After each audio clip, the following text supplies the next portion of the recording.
This episode is sponsored by Axelar Foundation. Axelar is scaling interoperability to connect hundreds of new blockchains anticipated in the Ethereum Layer 2 ecosystem. Find more at axelar.network/layer2. Well, this is quite a treat. I mean, Sergey, it's been a while since you last joined us. We've got Axelar Network back in the passenger seat for another interesting deep dive into the wonky, but sometimes pedantic world of decentralized finance. But I don't know if we're going to be super pedantic with Kostas from Mysten Labs joining us. I mean, you guys were really getting into it before we turned on the mic, so I'm expecting a bit of a baptism by fire for the audience on all things ZK. We're going to get right into the thick of it. Frank, I have a question. Yeah, of course. I have a question. How far we should go into the technology, or you want us to be like on the high levels? Well, I think we can start at the high level. We can bring the audience along for a journey, but maybe we'll start with the basics and let people know exactly what Mysten Labs is even doing with ZK. Okay. So do we start now? Is it like official? It's official. Welcome to the scoop. It's official. Okay. Good to see you, and Sergey, good to see you as well. So very quickly, I'm Kostas Cryptos. This is how people know about me. And imagine that I'm in Mysten after a very interesting trip at Facebook. I was part of the Libra team. I created all of the the cryptography stack there, both coding and the research stuff. I used to work a lot on zero knowledge proofs, which is like part of the topic here. And back then, I was trying to build systems where I can figure out if our exchanges, the centralized exchanges, are solvent. Huh. And there are some zero knowledge proofs that you can use. So imagine everybody can check if their balance is included in the total response of the exchange. Let's assume that my liabilities is 1 billion. Is my balance included? Is Sergey's balance included? Is Frank's balance included? And then with some zero knowledge proofs, you can, with privacy, we can verify if enough people are checking, you're telling the truth or you're not telling the truth. Then, because Libra collapsed, we created Mysten Labs. And there are many reasons why Facebook didn't make it to production. Imagine even myself, I was planning to get my paternity leave for about 6 months, and every month we were launching. We're launching next month. I'm not taking my holidays. We're launching next month now, and again and again and again. Eventually, I left Facebook without taking my holidays. Zero. I got 0 days. Mysten Labs is pretty much something that we created as a culture at Facebook. We wanted to be super fast on innovation. What's the paternity leave policy at Mysten Labs?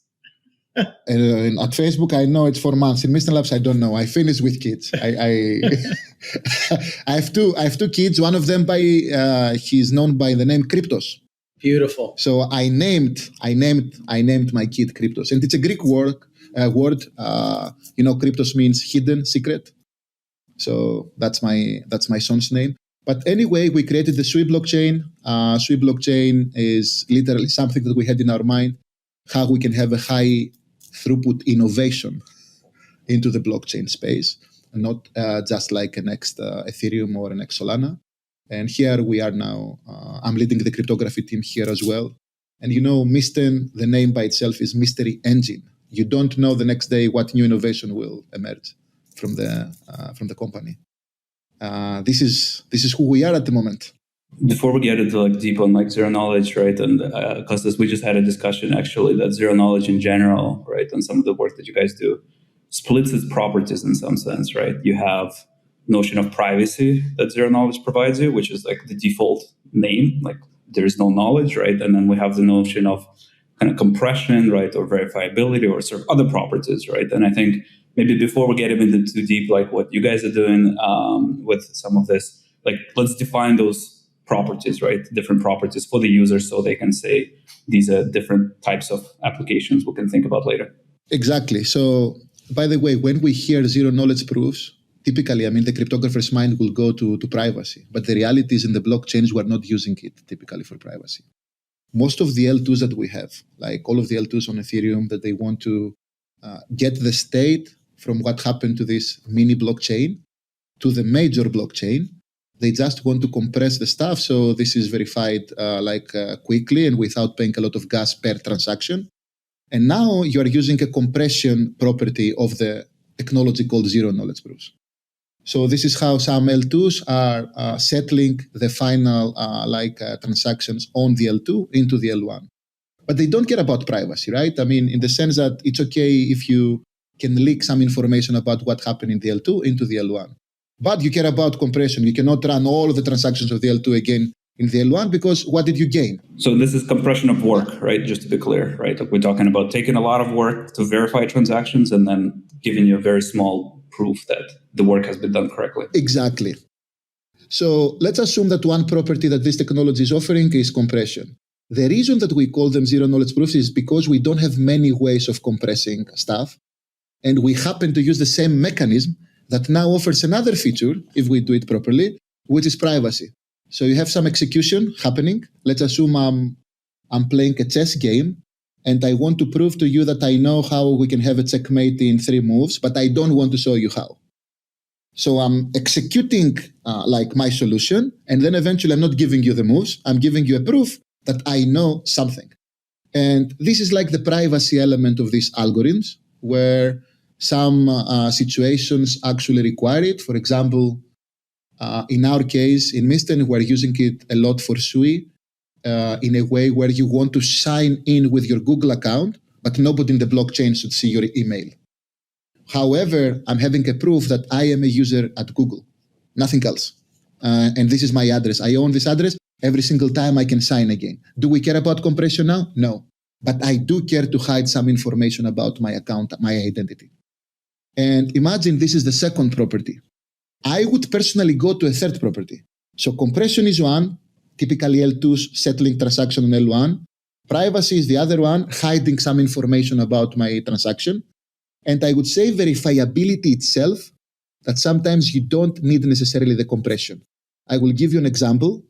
An example might be, and I think it will be one of the things that are coming into the blockchain. Let's verify that you run something in an AI oracle. So you're having some computation. You know, the blockchain cannot run like very expensive computation. You send all of this computation into an AI agent. This is running on GPUs. It's running, I don't know, on whatever structure of the infrastructure. And then you just provide the proof, oh, ChatGPT said this, and this was the outcome of ChatGPT. So now we're not compressing transactions. Literally, we're providing a proof that something happened in another place without necessarily this being different users who want to settle a transaction into L1. I believe this is the only way, by the way, that we're going to have good AI on the blockchain. We're going to use either zero knowledge proofs or some other technologies like black boxes, like trusted executed environments, SGX, that eventually we want to provide information into the blockchain. There is a third option, which is fraud proofs. So you just provide the answer. If nobody complains in 1 hour, you accept the answer. So this is a good definition of terms here, right? And understanding exactly what ZK is doing, compression, privacy. And verifiability, I would say, of arbitrary computations. Yes, usually expensive computations. Let's maybe get a lay of the land really quick. We sort of defined terms. Let's look at the landscape. Adoption, I feel like, relative to optimistic rollups has been slow, even though you could probably argue that ZK Tech is arguably better and more decentralized. Does that speak to the point you guys were speaking about or unpacking before we turn on the mics? Just this inability to set a standard, or sort of too many cooks in the proverbial kitchen. Walk us through it. I mean, I think if you just take even a step back, right, like zero knowledge as a technology has been around for decades, right? Like in academic settings, people have looked at it, people have been optimizing it. And I think it's really kind of the investment that went into all the blockchain protocols that allowed to fund zero knowledge to make it more real in some sense, right, over the last 5 or 6 years. So I think the fact that we're talking about all of these things being, maybe not as adopted, I think we're talking about them being practical, being on the edge. 5 or 6 years ago, I think, Kostas can also speak, like, we were not even dreaming about this functionality. It was just almost a theory, right? Yeah, I mean, this exactly. was all academic rooms with whiteboards and dry erase markers. Yeah. And so I guess it depends where you're standing in terms of where you're looking at the adoption curve. But that being said, maybe juxtaposed the two, why would you, despite these, the benefits of ZK relative to OR or optimistic numbers? When I can start and then maybe pass to Kostas, but there are two main issues. One is engineering resources required to build any of this, and two, overheads for using many of these primitives, right? Engineering resources, like frankly, to build anything ZK, you have to rebuild a lot of the stack because you're recompiling your programs into a different format, you're debugging them in a different format, right? You have to write verifiers. If you're dealing with privacy, you have to have all kinds of other layers to unpack and work with that. So just the amount of work that's required to make these things practical, from an engineer perspective, hasn't been the low bar, right? And the second point is actually performance overheads. So anything you're doing in ZK today, you're paying, from tens to thousands of orders of magnitude overheads, depending on the computation, right? For some computation, I'll let Kostas speak, you can actually make it very efficient and or close to being negligible from a user's perspective. But for some other computations, like running complicated circuits, running AI workloads, you're talking about thousands of X of overhead, right? It's just hard. It's just hard. It boils down to it. It's just very hard. But will it get easier? This is true. I have my own opinion on this. Actually, I agree with everything that Sergey mentioned. Something else about standardization. In cryptography, typically we have the standards, right? There was NSA, there was NIST, there were some other organizations that, hey, this is the signature algorithm we are going to use. Even if Bitcoin, for example, picked a slightly different algorithm, it was based on the theory that, a similar algorithm is standardized, but I'm just changing slightly the parameters so NSA doesn't know the secrets, if there is some secrets, but it's still under the same mentality. Zero knowledge proofs, because it's a very new technology, there is no standardization at the moment. Zero. We have zero standards, which means that the big organizations cannot easily use it. Imagine you are a security engineer and someone is telling you, let's use zero knowledge proofs. And eventually you have to check into an Excel sheet that, I approve this, right? Is this verified? Is this approved by, institutions like the entities that allow, these algorithms are available in the US or in Europe to be used for this particular properties that I want to prove? It's complex. And there is a situation where we have so many voices now because so many algorithms are produced every single month. It's moving faster than we can actually standardize stuff. And this is one of the reasons that eventually you as a company, you have to be picky. And it's very difficult sometimes because, someone will dwarf your performance in a few months, but you spend all of these efforts with your engineering, which is a complex technology, and then you're not the fastest in the game. So someone else will build the new system, and eventually next year, you have to rebuild again your systems with something better. Not everyone's moving in the same direction, so they're kind of stepping on each other's toes. Exactly. And, I agree on the fact that eventually, because there was funds coming into the blockchain for improving the blockchain themselves, the progress is immense compared to what it was for zero knowledge proofs in the past, because there was not funds. If you don't have funds on any industry, the technology is not moving. That's the reality. We have to face this. But now that there are funds, the technology is moving really fast, where it's very difficult to standardize stuff or agree on, let's use this. This is the de facto way to do zero knowledge proofs. So this is one of the problems, in my opinion. The second one is still the complexity to convert your programs is not as you're writing JavaScript or Java. And we know the average developer now is familiar with the former high-level languages, and you have to educate a lot of people to be able to write good and stable and secure zero-knowledge proof protocols, which means that you rely on cryptographers or engineers that they also know cryptography. This is a very rare combination to find in the market.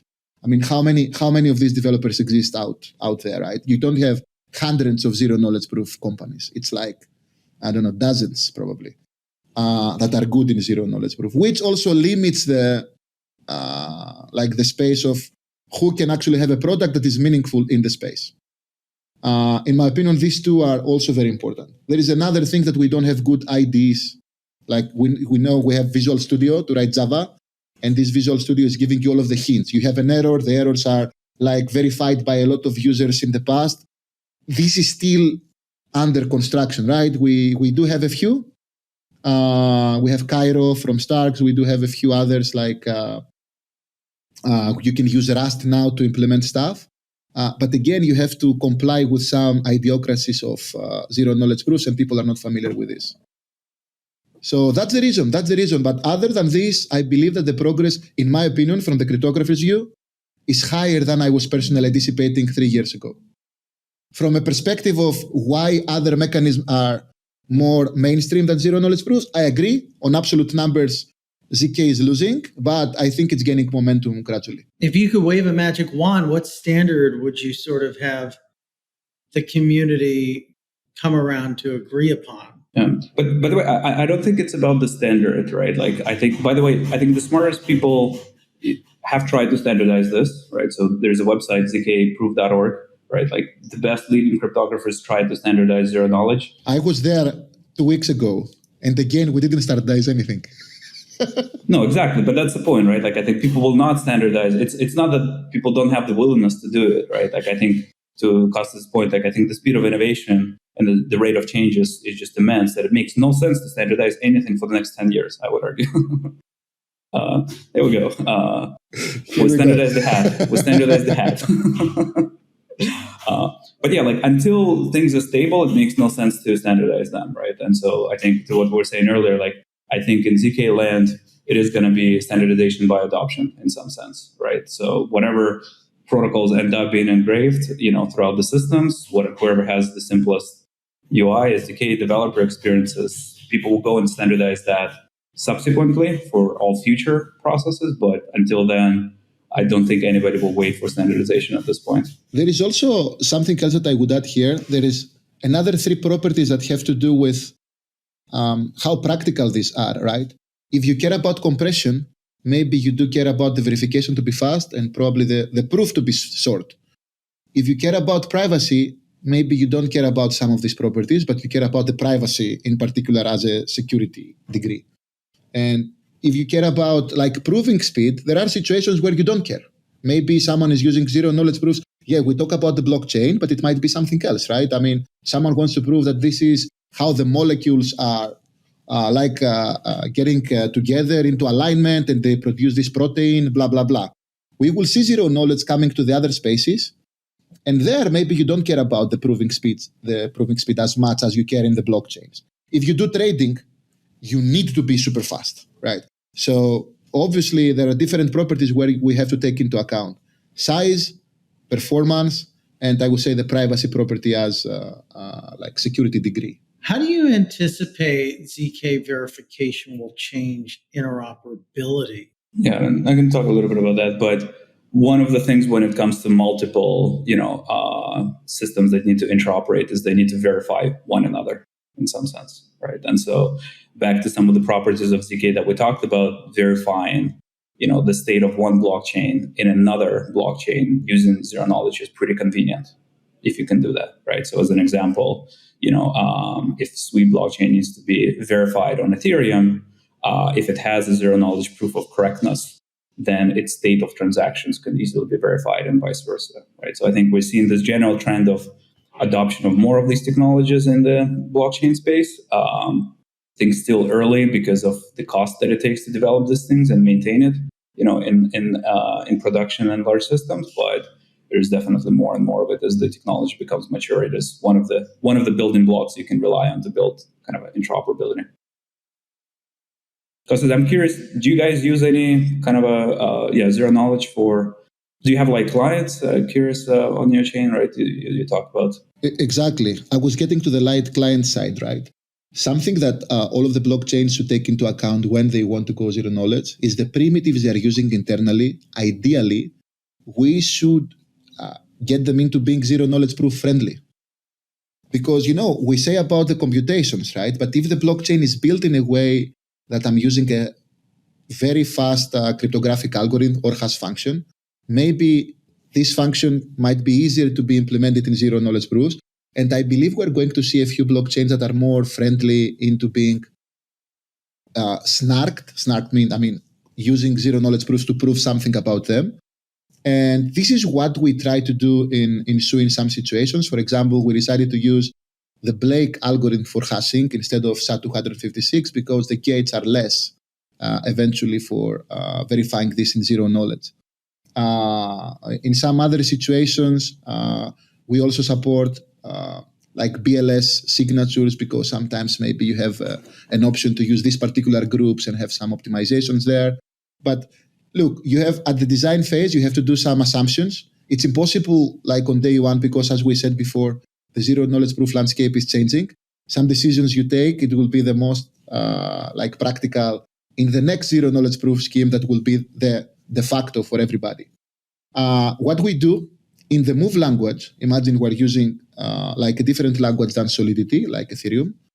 We enabled some verifiers so people can easily build smart contracts with zero knowledge proofs. For example, we allow Growth 16, which is like one of the original algorithms, and people can build their own like L2s or compression or privacy preserving schemes on top of their smart contracts. So when you mention, Sergey, about light client, technically it is possible now that if someone can verify the state of another blockchain for a smart contract in SUI to be able to verify it. Now about our light clients, we just use the hash function so it's more easier to have like a SUI zero knowledge proof that can be verified now on Ethereum. Right, you have to have all of these options. I mean, if you want interoperable blockchains, both blockchains should have some verifiability on zero knowledge to be able to verify each other. And so you guys are baking verifiability like at the consensus so that it's efficient, or it's a functionality like in the smart contracts? That's a good question. We don't do this. What we do at the consensus is we're having aggregation of the signatures. So it's one BLS signature at the end that you need to verify for the current checkpoint and the current block. This helps you because now imagine if you have like hundreds of nodes and like most of them are signing. Eventually the signature verification is smaller than verifying 60 EDDSA signatures, right? It's now one BLS signature verification. And this can easily be snarked, like being used into a zero knowledge proof compared to anything else at the moment. So we did the aggregation for the future. If we ever need to do some zero knowledge proofs, eventually it will be easier or faster to do. That's our plan. Makes sense. So what type of practical advice do you think, Kostas, you can give to people building in this arena, right? I mean, if ZK founders risk being really technical and strong relative to other sort of options, right? Optimistic roll-up specifically, you know, obviously sort of it's leading to adoption first, focusing on adoption or sort of speed to market rather than arguably better technology. What advice would you give to them to overcome some of these hurdles to sort of, you know, whether it's the standardization or anything else? What tools can we equip people with to build in ZK? I will give a quick answer, which is, in my opinion, the best one that allowed us to launch. You have to pick something, right? Because if you are thinking that, okay, I have 5 options, obviously you do your exercise to verify which one fits better to you. Eventually you get into a point where even internally it's very difficult to agree if we're going to use Starks, Plonk, Growth 16, Bulletproofs. It depends on what's your requirement. You have to be, in my opinion, fast if you want to launch, to pick one and everybody's happy, or at least have some democratic way to prove that everybody is happy. I've seen many startups actually failing because they were always trying to like catch the train of the new algorithm. Eventually you can never launch. It's important to also launch, right? I mean, that's the first thing. So in my opinion, learn one of them that you feel it's like better for you. There are, at least in my opinion, two particular like avenues at the moment. There is a set of zero knowledge proof protocols that are using typically just hash functions. And there is another one that is using elliptic curves. These are the two main, at the moment, like paths. We picked the zero knowledge proof over elliptic curves for privacy because hash functions are typically having larger proofs. Do you care about larger proofs or not? If you care about compression of the proof itself, imagine we're using it for every user to log in Send me your zero knowledge proof. We're not compressing something like 100 transactions into one. So every user will send a zero knowledge proof. We couldn't have a very long proof. Otherwise, every transaction would be very expensive for the blockchain to be recorded. So we had to pick something for which we optimized on the output of the proof. We didn't even care about the proving time. We care about the proof size. But there are applications where you care about the proving time, right? Because you have an L2, and if you are a trader, very quickly you want to settle the transactions into the L1, on Ethereum, for example. And there you need this to happen like very quickly, and maybe you don't care about the size of the proof. So based on these two requirements, in my opinion, people should pick one path or the other. Pick one of the algorithms that is actually having some tools for you to implement the stuff. Because there is the other thing. You see a white paper with a new algorithm, then you say your team, okay, let's use this particular scheme. You go there and there is no toolbox. There is nothing to help you to implement your stuff. So what we personally did, we created a matrix. We said, okay, toolbox. Do we have a ID, something like to write code for the zero knowledge proofs? Yes, there is. Okay, let's pick this one.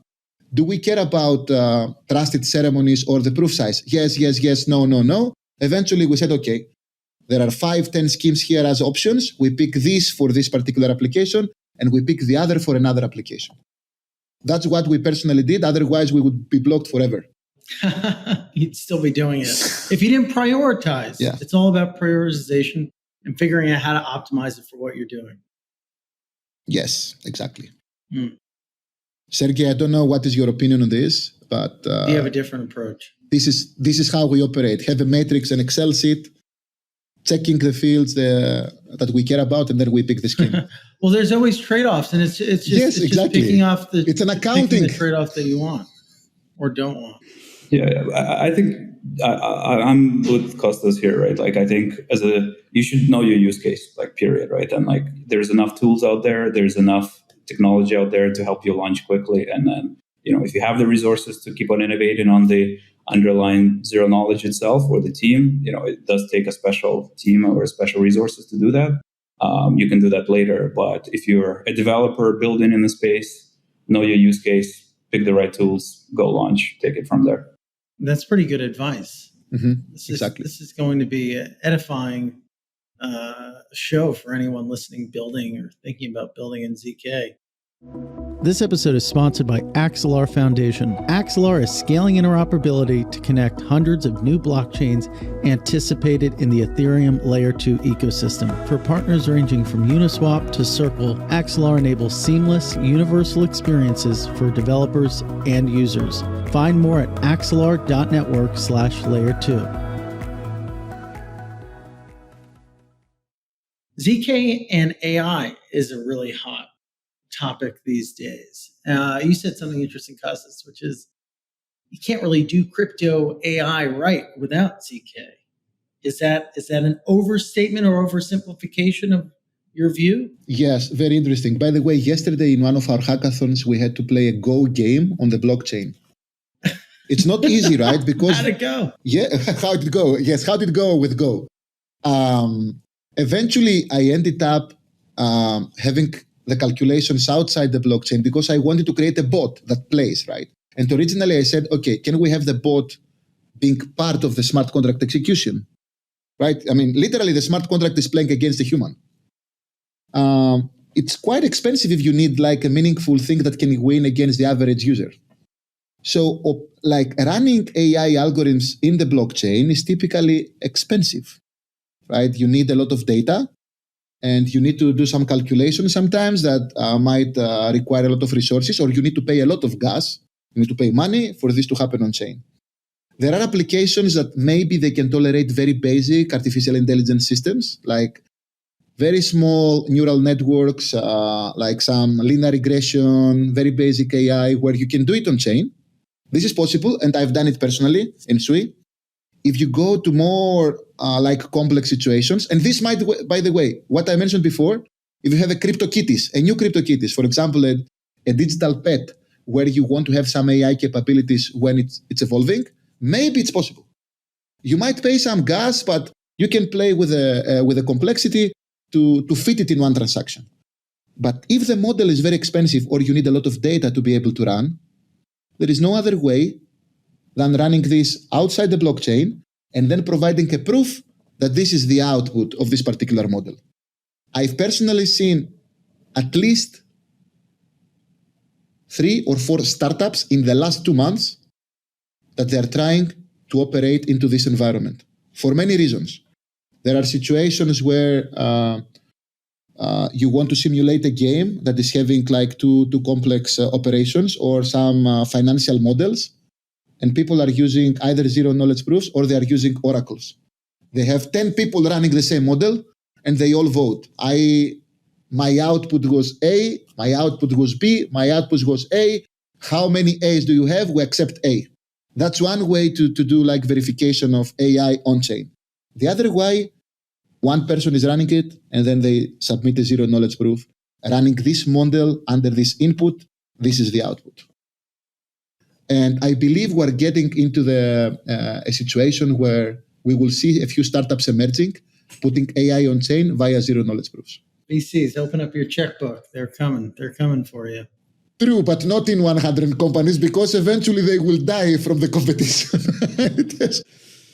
It has to be like, I don't know how selective investment is happening on this, but there are people thinking about it now. AI on chain is a hot topic. Yeah, I mean, like the challenge today, right, with doing, again, like ZK for AI is the overheads, right? Like you are paying like thousands of X overheads where everybody's trying to figure out how to even get enough AI resources to do something, right? Like we are resource constrained today.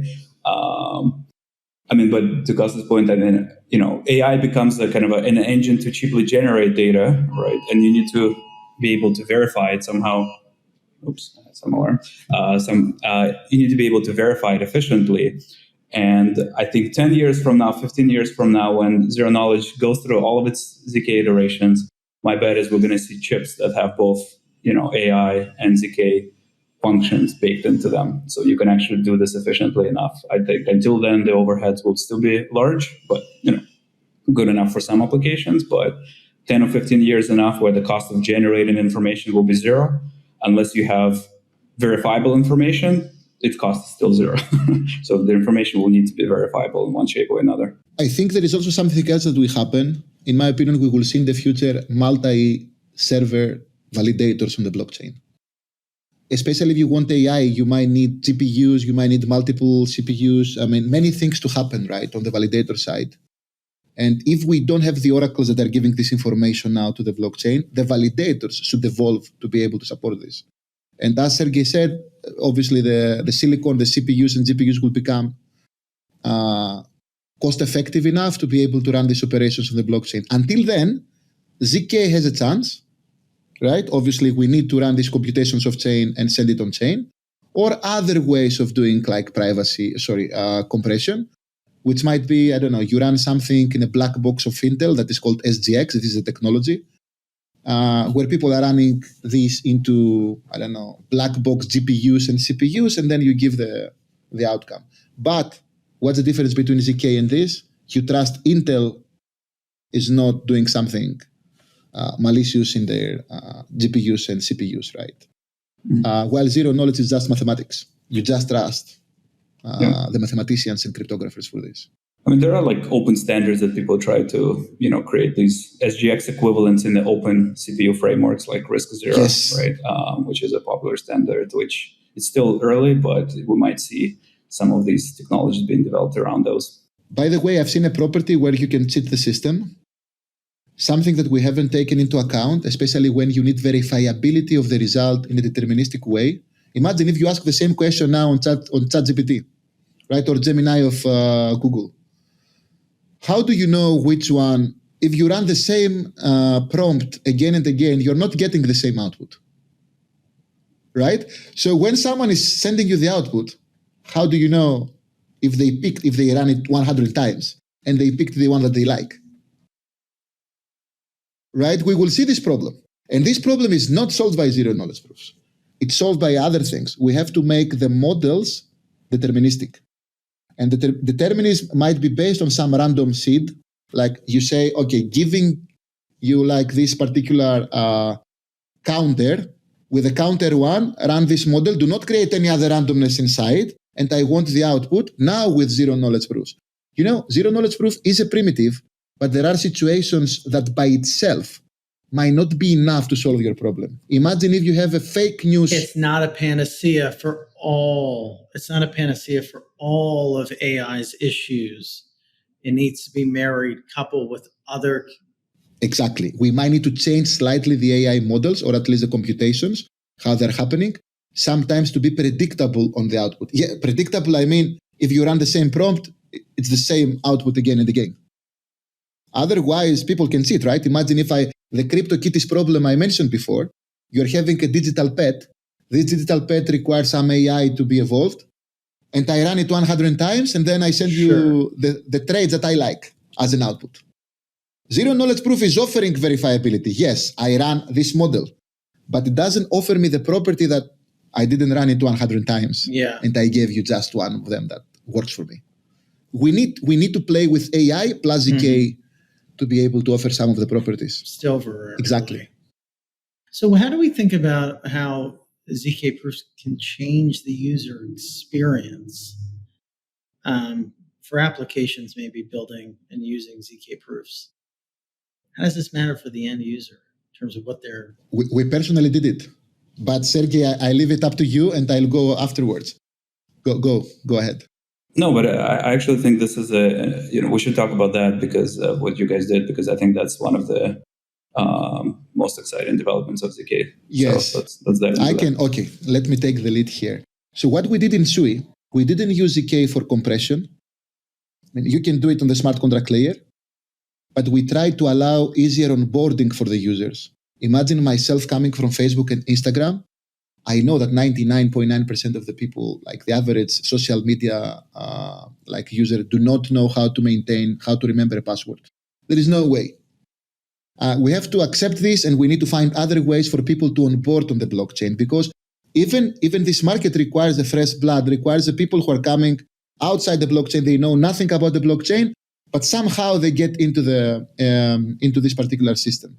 So what we did is we said, okay, what do people know? And they are able to sign up and log into web pages. They know how to log in with Google and Facebook and Apple. But we cannot sign transactions with this, right? We know only how to verify myself into a website. Can we somehow, with zero knowledge proofs, get the fact that you are a Google user, you have an address on chain, and every single time, without revealing who you are able to sign transactions? So we got the output of Google. We applied zero knowledge proof on top of it. We hid the identifier who you are as a user, but we gave you access to the same address again and again and again. And every single time you can generate a new ephemeral key on your wallet. So you don't need to remember anything. You just need to remember your Google account. And I'm proud actually about this. This is the most used zero knowledge proof technology in the world at the moment. Because we have millions of users every day doing zero knowledge. They just don't know they do zero knowledge. We hide it. They don't have any, they have zero knowledge of it. Yes, they have zero knowledge of it. So imagine, log in with your Google, somehow automatically you can sign transactions, but who cares that it's called zero knowledge? Do you care? You don't even see there is a blockchain, which is another thing. With zero knowledge proofs, we hide the fact that you need to know a password. So people don't even understand if there is a blockchain backing application. Just logging in with Google, automatically I have some NFTs and some balances on chain, and I have zero knowledge that there is a blockchain and there is zero knowledge proof on the background.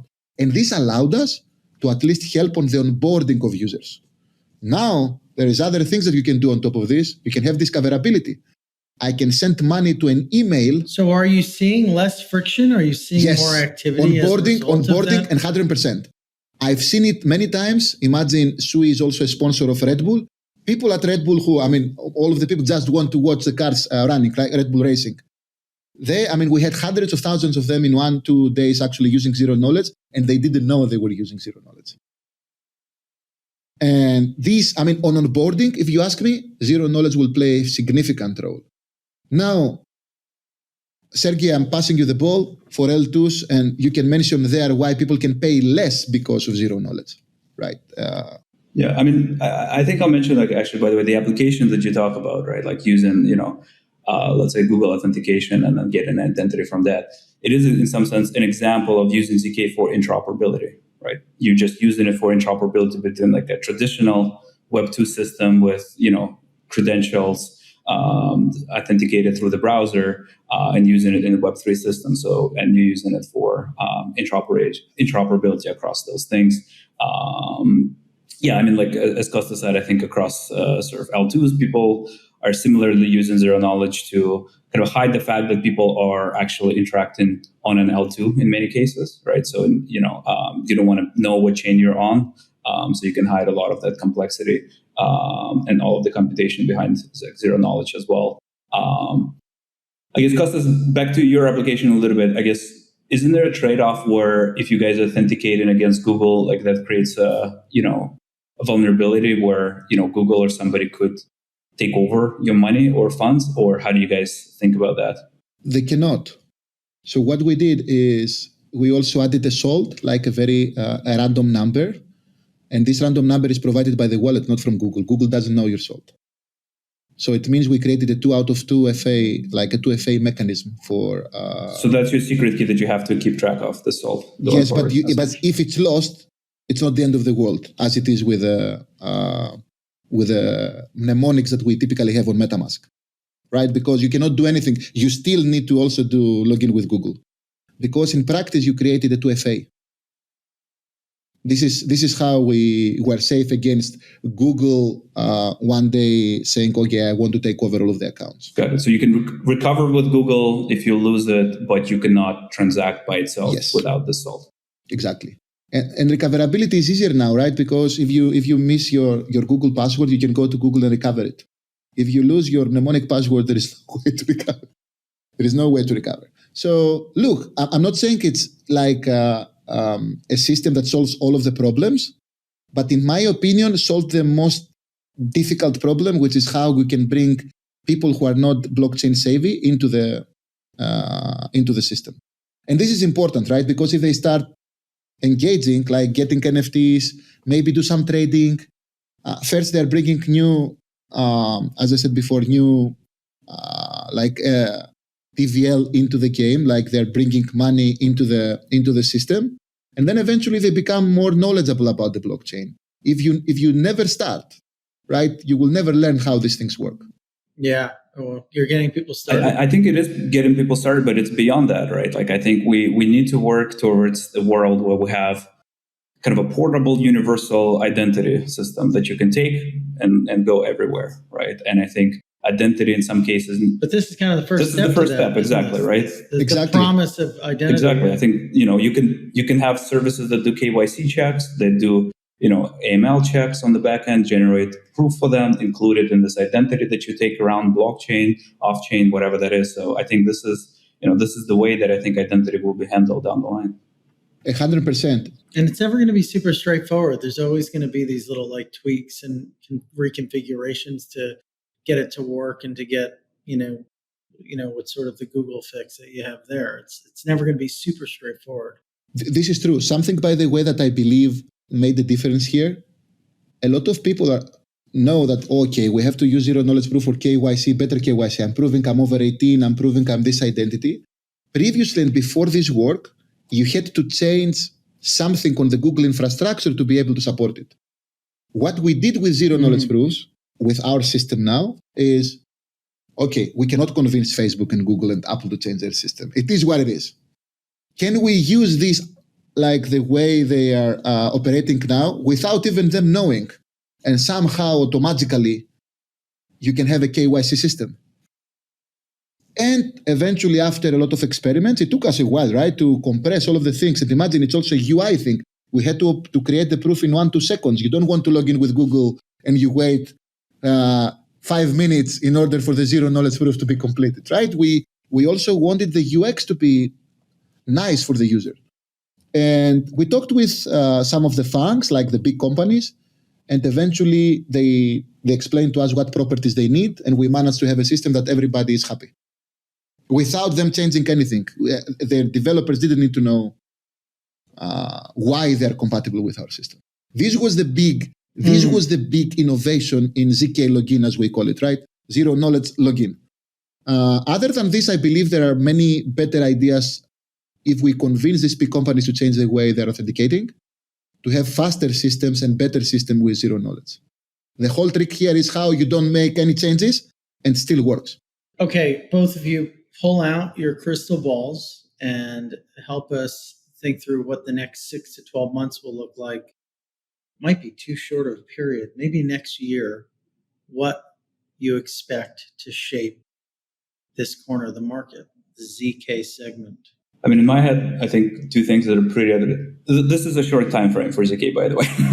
As we talk about, there's been 40 years of development. Now everything is compressed in 5 years. So we'll see what the next few years. But I definitely think the default roll-up, communication with Ethereum would be ZK powered in the next, year, plus minus. That's one thing. Two, I think we talked about the interoperability being used. I do not expect practical ZK Turing complete for all programs to be practical yet, but I do want to see more stuff that Kostas is working on, like ZK login types of very specific, very unique applications that actually unlock, new potentials, I think, for crypto and beyond that. So I hope if in the next year we can see a couple more of those, that would be a pretty great year for ZK.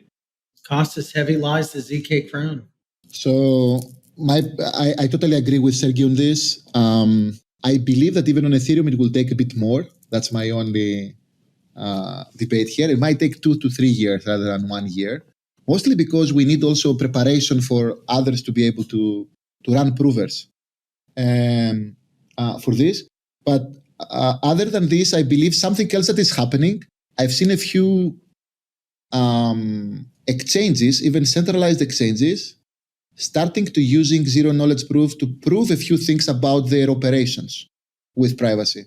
I know for sure that Coinbase, for example, is running a grant now where they are asking for how we can use zero knowledge to prove we're solvent. And I've seen a few people proposing zero knowledge proof systems for this. So there will be another application, off-chain application that is obviously related to crypto, that zero knowledge proofs will also get some extra development.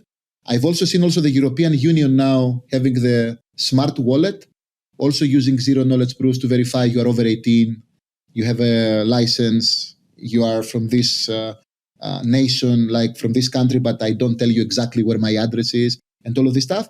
And gradually, I believe in the next 2-3 years, we will see some KYC, not just login with Google, extensions of it coming into the blockchains for regulatory reasons or for reasons that, you might play like a gambling game, but I want to prove to you that I'm complying with the country that I am in, but with privacy. We cannot just reveal everything on the blockchain, right? Because what goes to Las Vegas stays forever to Las Vegas, but however, the blockchain is everything is public. So we have to be careful. Definitely be careful in Vegas. Yes, exactly. That's my personal belief on this, but I expect to see at least 1 or 2 new innovations that will break the current barrier of what is fastest until today. I'm pretty sure because I'm reviewing a few papers, I see some innovations here. For example, we have for Starks the Fry system, and we will see another system called Steer. And Steer is stir-fry. I don't know why they called it Steer. But there is an optimization over this, right? So 2 times faster. And then you will see another thing, another 2 times faster. 2 times 2, eventually you're getting into a system that, now we can probably verify AI on chain. I've actually seen a system that can verify Llama 2, I think, from Facebook. In seconds. It can prove it in seconds. Or even 1 minute maximum. I don't remember the exact time, but it is possible now. We can do LLM with some zero knowledge. Moving in the right direction. I think we are in the right direction.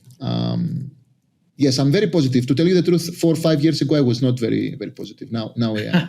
Well, I'm glad you're not on the edge. Gentlemen, thanks so much for stopping by the program. Appreciate you taking the time. Thanks for having us. Thanks, Kostas. Thanks, Frank. Thank you, Frank. Good to see you, Sergey.